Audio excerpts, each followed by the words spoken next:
உதயகிரி நேயர்களுக்கு அன்பு வணக்கம்.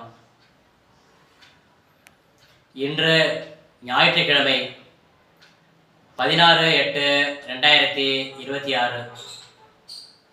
இன்றைய விசேஷம். இன்று நாக சதுர்த்தி விரதம்.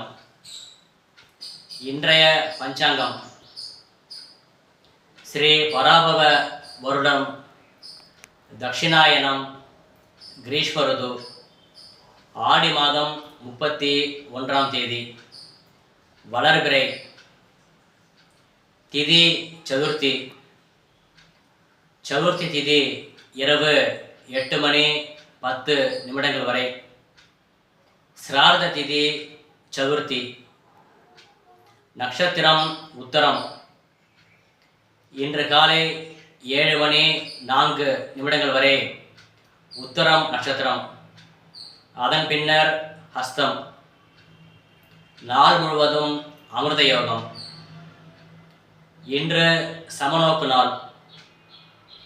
சந்திராஷ்டமம். இன்று கும்பராசிக்கு சந்திராஷ்டமம். இன்று மேற்கே சூலம். பரிகாரம் வெள்ளம்.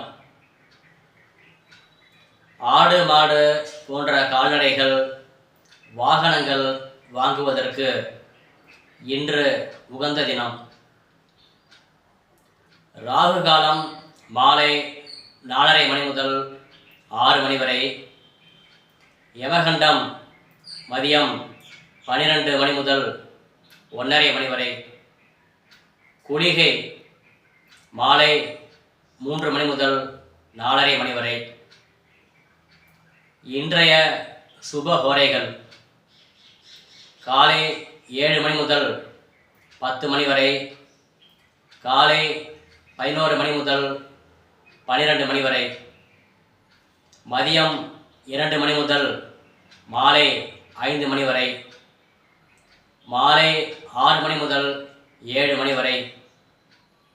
இரவு 9 முதல் 12 வரை சுப ஹோரைகள்.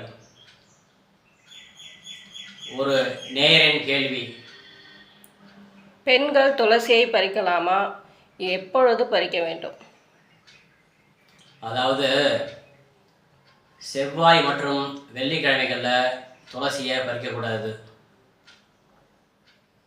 ஏகாதசி, துவாதசி, அமாவாசை, பௌர்ணமி தினங்களில் துளசியை பறிக்கக்கூடாது. குளிக்காமல் துளசியை பறிக்கக்கூடாது.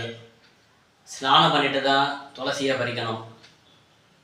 அது மாதிரி துளசி மரத்தில் நித்தியப்படி பூஜைக்குன்னு துளசி வச்சுருப்பீங்க இல்லையா, அந்த துளசியை பறிக்கக்கூடாது. அந்த துளசி நீங்கள் பூஜைக்கு மட்டும்தான் யூஸ் பண்ணிக்கணும். உங்களுக்கு மற்றபடி பண்டிகை தினங்களில் பூஜைக்கு அர்ச்சனைக்கு துளசி வேணும்னா பக்கத்தில் வேறு எங்கேயாவது செடி இருக்கும் இல்லையா, துளசி செடி, அதுலேருந்து தான் பறிக்கணும். துளசி மரத்துலேருந்து துளசியை பறிக்கவே கூடாது. அது மாதிரி பெண்கள் கண்டிப்பாக துளசியை பறிக்கக்கூடாது. மத்தியான வேலைக்கு பிறகு துளசியை பறிக்கக்கூடாது. முடிஞ்ச வரைக்கும் காலம்பர வேலையில் துளசியை பறிச்சிடணும். மத்தியானம் நாம் சாப்பிட்ட பிறகு துளசியை பறிக்கக்கூடாது. அன்புடன் உங்கள் பரணிதரன் சர்மா. நன்றி, வணக்கம். இந்த சேனலை சப்ஸ்கிரைப் பண்ணுங்கள், ஷேர் பண்ணுங்கள், உங்கள் கருத்துக்களை கமெண்ட்ஸில் சொல்லுங்கள்.